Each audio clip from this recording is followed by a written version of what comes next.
నమస్కారం, పాడి పంటలు ఛానల్కి స్వాగతం. ఈ రోజు అభ్యుదయతుల పరిచయ కార్యక్రమానికి ఎన్టీఆర్ జిల్లా మైలవరం మండలం మొరుసుమల్లి గ్రామానికి చెందిన శ్రీ గొల్లపూడి వెంకటేశ్వరరావు గారు మన పాడి పంటలు ఛానల్కి రావడం జరిగింది. వీరు గత 20 సంవత్సరాలుగా ఆయిల్ పామ్ పంటను సాగు చేస్తూ మేలైన యాజమాన్య పద్ధతులు పాటిస్తూ ఉన్నారు. ఇప్పుడు వీరు ఆయిల్ పామ్ పంటలో పాటించవలసిన పూర్తి యాజమాన్య పద్ధతుల గురించి మన పాడి పంటలు ఛానల్ ద్వారా వివరిస్తారు. ముందుగా పాడి పంటలు ఛానల్ మరియు స్టూడియో నుండి నమస్కారాలండి.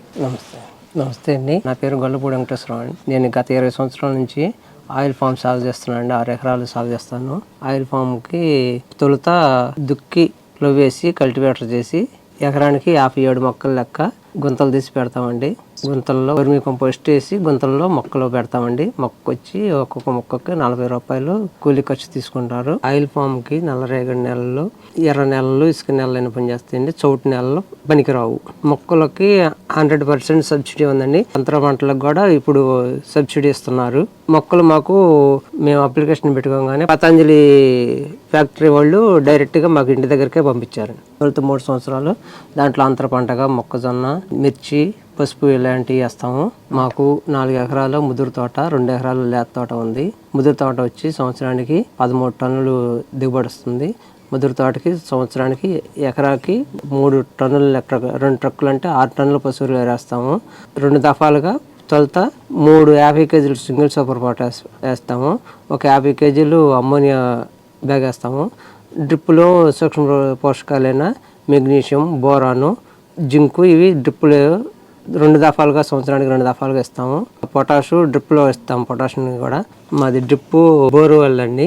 అది వర్షాకాలం అయితే నీటి అవసరాన్ని బట్టి, వాతావరణ అవసరాన్ని బట్టి వర్షాకాలం అసలు అవసరం లేదండి. చలికాలం 2 గంటలు ఇస్తాము. వేసవికాలం అయితే బోర్లో వచ్చే దీన్ని బట్టి 5 గంటలు, 6 గంటలు అలా ఇవ్వాల్సి ఉంటుంది. రైతులు వాతావరణ పరిస్థితులను బట్టి పామాయిల్కి నీటి తోడు ఇచ్చుకోవాలి. ఆ ఏరియాలో ప్రస్తుతానికి పామాయిల్కి పురుగులు, తెగుళ్ళు ఇలాంటివి ఏమీ లేవు. ఇప్పుడు ప్రస్తుతానికి మా ముద్దురు తోట వచ్చి 13 టన్నులు వస్తుందండి.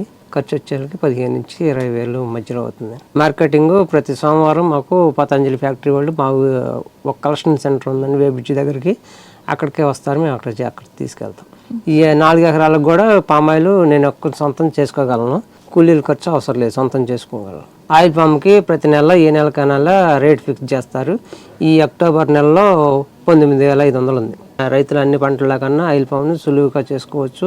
లాభదాయకం కూడా ఉంది. జల పండిందని ఎరుపు రంగులోకి కాయలు రాగానే కొన్ని అక్కడక్కడ రాలి పడతాయండి చుట్టూ మొదల దగ్గర. అప్పుడు మేము హార్వెస్టింగ్ చేస్తాం. గెల ఎరుపు రంగు రాగానే అక్కడక్కడ పిట్టలు కొట్టడం కానీ చెట్టు మొదలలో రాలడం కానీ జరుగుతుంది. అప్పుడు మేము ఇది పండిందని కోస్తాం. గెల వచ్చి మొక్క పెట్టిన దగ్గర నుంచి చెట్టు పోషణ చేసే దాన్ని బట్టి 3 నుంచి 4 సంవత్సరాల్లో గెలలో వస్తాయండి. గెల వచ్చిన తర్వాత 4 నెలల్లో హార్వెస్టింగ్ వచ్చింది. ఈ సంవత్సరంలో 12 నెలలు పామాయిల్ గెలలో ఉంటానే ఉంటాయి. చెట్టుకి 12 గెల పండినట్టు కోసుకోవాలి వారం. 20 సంవత్సరాల అనుభవంలో పామాయిల్ తోటకి ఆదాయం బాగుంది మిగతా పంటల కన్నా. తోటి రైతులు కూడా పామాయిల్ వేసుకోవచ్చని నేను సలహా ఇస్తున్నాను. ఆయిల్ పామ్ పంటలో పాటించవలసినటువంటి మేలైన యాజమాన్య పద్ధతుల గురించి రైతు సోదరులకు చాలా చక్కగా వివరించారండి. ధన్యవాదాలు.